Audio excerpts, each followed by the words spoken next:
vlog. For today's video, gagawa tayo ng ubi cheese ball palitaw. At ayan, ito ang ating mga main ingredients.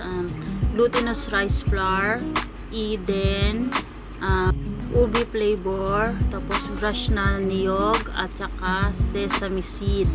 Yan ang ating mga main ingredients na simple lang naman. Let's start.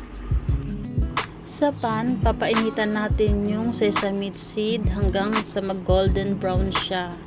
And lagay na natin.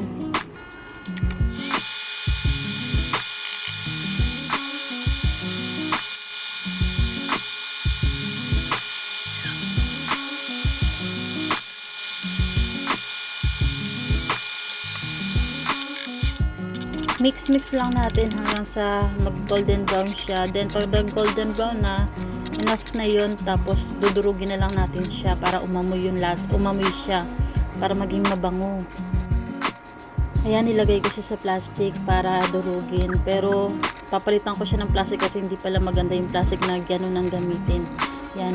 Mas mainam kasi kapag ito ay durog. Umaamoy siya, tsaka malasa siya pag nilagay mo sa palitaw. Nakakadagdag sarap na tsaka lasa. Ayan. Mas mainam na yung ganyan. Yan. Kahit konti lang basta durog siya tulad yan.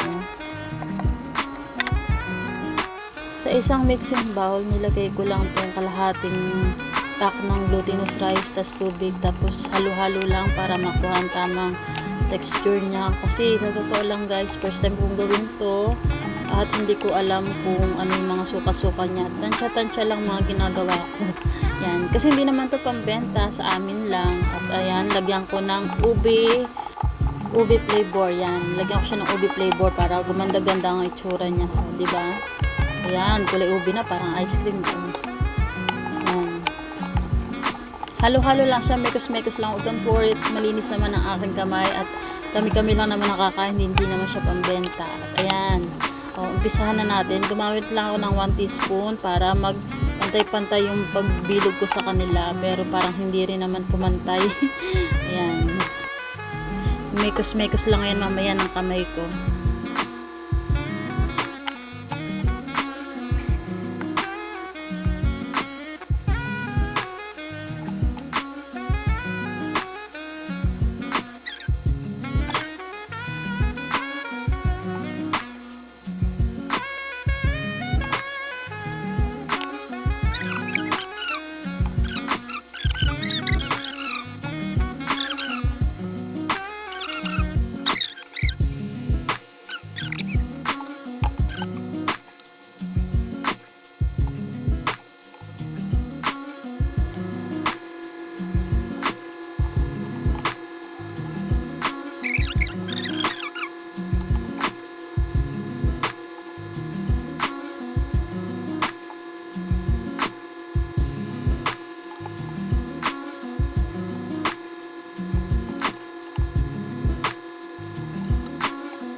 O diba, ang dami na nating nagagawa.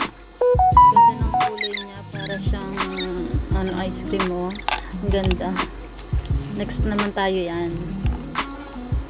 Kailangan lalagyan din talaga ng rice flour yung plato para hindi siya masyadong dumikit sa plato at hindi masira. Yan.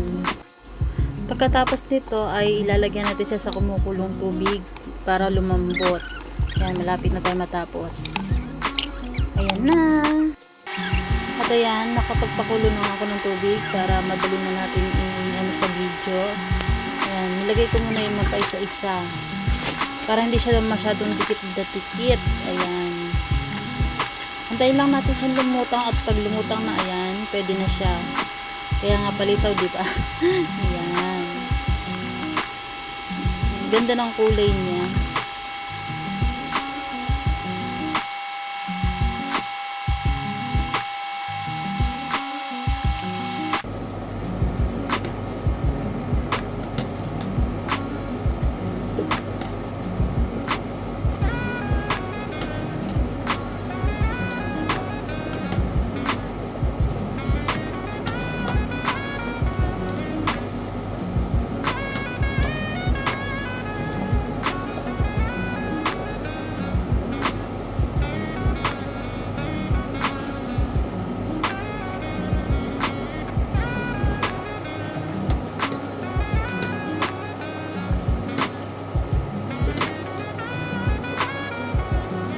At ayan guys, saka problema yung lutuan ko, kaya nilipat ko na lang muna siya dito sa lutuan ko ng noodles.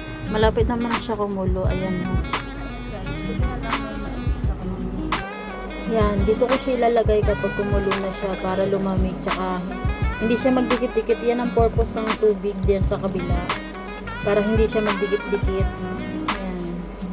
At ayan, kumukulo na nga.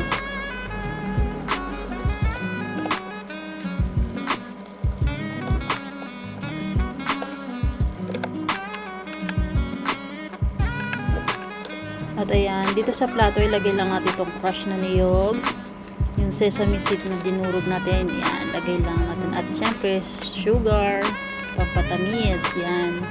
Tansya-tansya lang talaga ako maglagay kasi hindi ko siya talaga gamay gawain. Kaya ayan. Pero masarap naman siguro siya. Ayan, di ba? Kita nyo naman kung paggawa ko, puro tansya-tansya lang. Tapos, i-ano natin siya, i-roll natin dito isa-isa para mabalot siya. Ayan. Ayan, ganyan-ganyan lang natin siya. Mekos-mekos ba? Ayan, di ba? Ang ganda.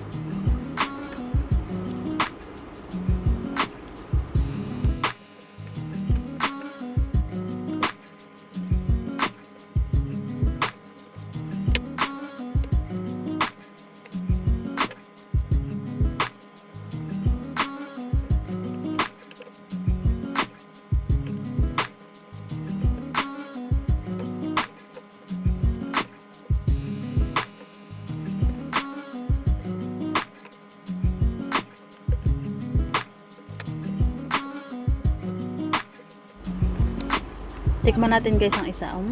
Sarap. Sarap siya oh. Di ba? Kinamay-kamay na yan. Mekos-mekos ba? Yan, mga mi. Yan, ganyan ang tamang paggawa ah. Para mas masarap kamayin.